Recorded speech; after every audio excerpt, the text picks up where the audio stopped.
के एक फौजी को 50 लोग घेर के मारने वाले होते हैं और वो गोली चला देता है।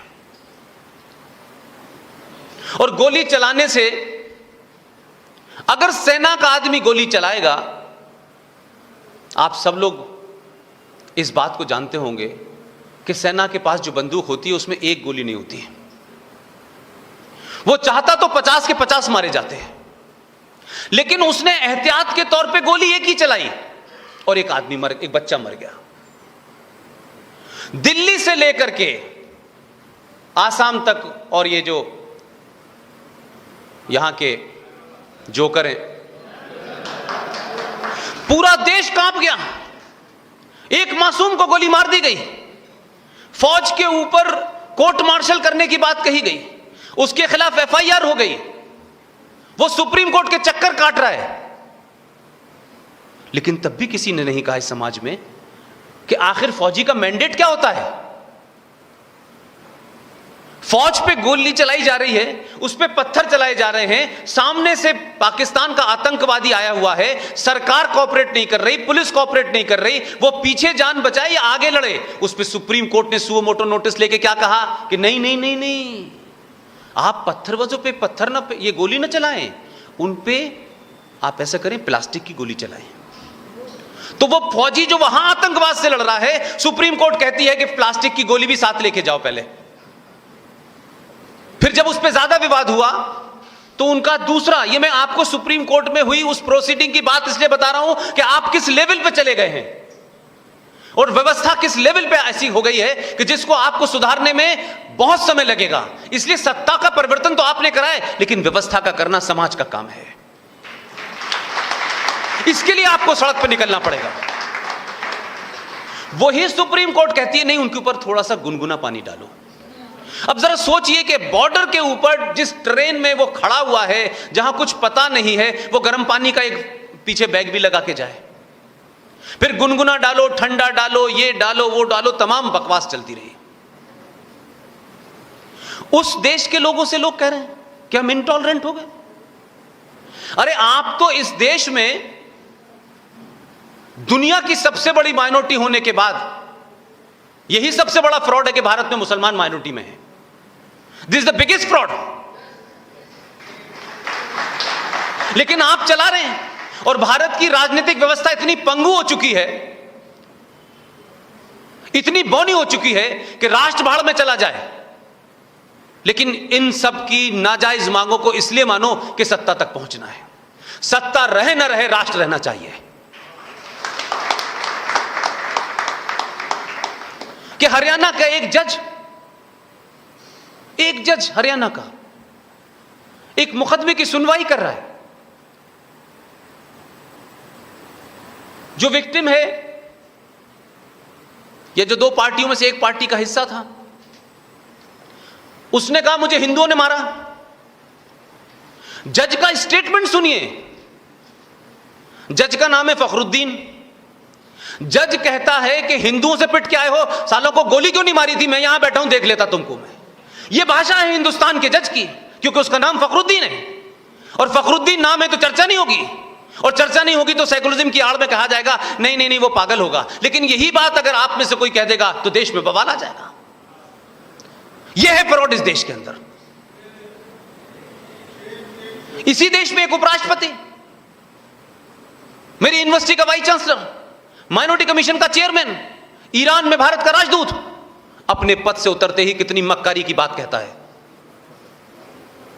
इसलिए कि सबका एजेंडा एक है, अलग अलग नकाब के अंदर है, अलग अलग शक्लों में है। कोई ऊंचा पजामा बैठा है, कोई गोल टोपी लगाए है, कोई आदाब कर रहा है, कोई वालेकुम कर रहा है, कोई भगवान कर रहा है, लेकिन है मक्कार सब एक।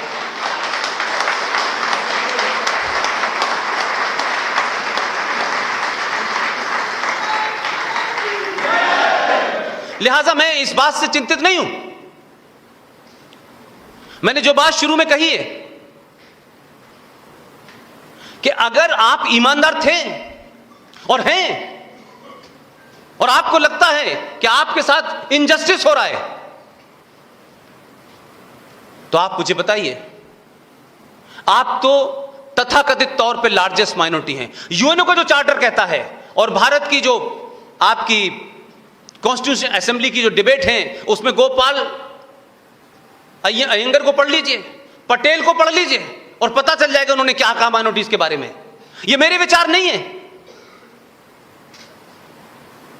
पूरी टोटल पॉपुलेशन का जो 2% या 1.5% होगा वो माइनॉरिटी कहलाएगा। लेकिन इसको भी हमने अपीस करके रखा। दुनिया की सबसे बड़ी पॉपुलेशन भारत में मुसलमानों की है और किसी किस्म की रोक नहीं है। खुलेआम गाली देने की भी इजाजत है, प्राइम मिनिस्टर को भी गाली देने की इजाजत है। और तो और प्राइम मिनिस्टर को 2 गाली, वो कोई प्रॉब्लम नहीं है क्योंकि वो एक पद पे बैठा हुआ है, आपको गाली देने का अधिकार है। आप राष्ट्र को भी गाली देते हैं और इस राष्ट्र के महापुरुष भगवान राम के ऊपर भी गाली देते हैं आप, और तब भी देश नहीं बोलता है। इसलिए कि आपकी चुप्पी, मुझे नहीं पता आप किस दुनिया को प्राप्त करने का इंतजार कर रहे हैं।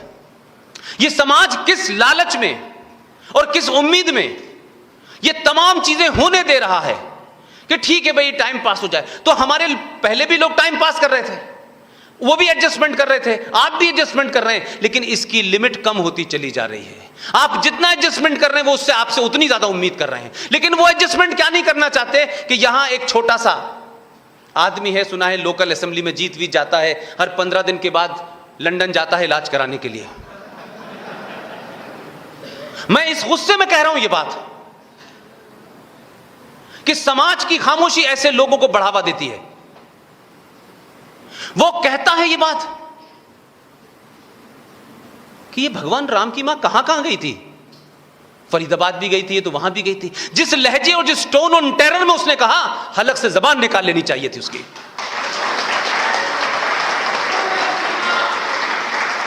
कानून, संविधान, ये जो कानून, संविधान, रूल बने हैं ना, ये एक आदर्श स्थिति के लिए हैं।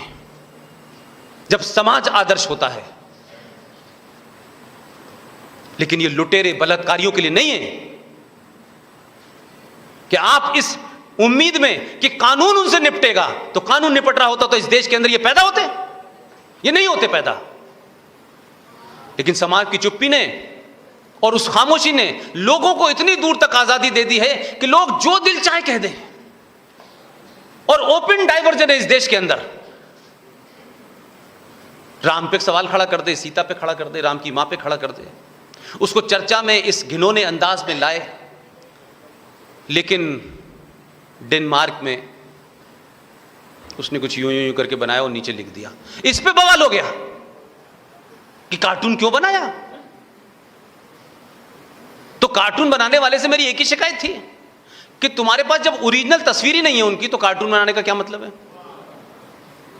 तो जिसकी ओरिजिनल तस्वीर नहीं है, जब वो खुद अपने जमाने में मोहम्मद साहब कह के ये चले गए कि मेरी कोई तस्वीर नहीं होगी, मेरी कोई मजार नहीं होगी,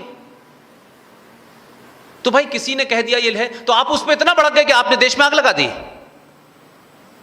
और आप उम्मीद करते हैं कि इस देश का मेजॉरिटी समाज भगवान राम और सीता की मां को गाली देने के बाद भी चुप रहे, और वो बोलने लगे, वो पूछने लगे सिर्फ सवाल कि ये आपने गलत कहा है, तो आपके इंटॉलरेंट हैं हम। इसलिए मैं इस देश के मुसलमानों से बड़ी अपील करता हूं, ओपनली अपील करता हूं, अपने गरेबान में झांके और मुझे यह बता दें कि इस दुनिया में 57 इस्लामिक मुल्क हैं, 57 हैं, कम नहीं है। एक आध महीना वहां रह करके भारत की आजादी का इजहार जरा वहां भी करें। 1 महीने रहें, 1 महीने।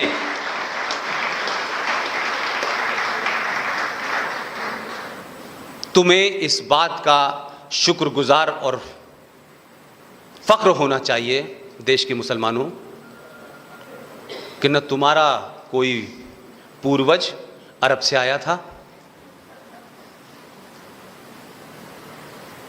न औरंगजेब था, न बाबर था। ये बात अलग है कि ये जो बैठे हुए हैं इस देश भर में, जिनको 90% हिंदू कहते हो तुम, ये उस वक्त भी और आज भी इसने तलवार के जोर से शलवार नहीं पहनी थी।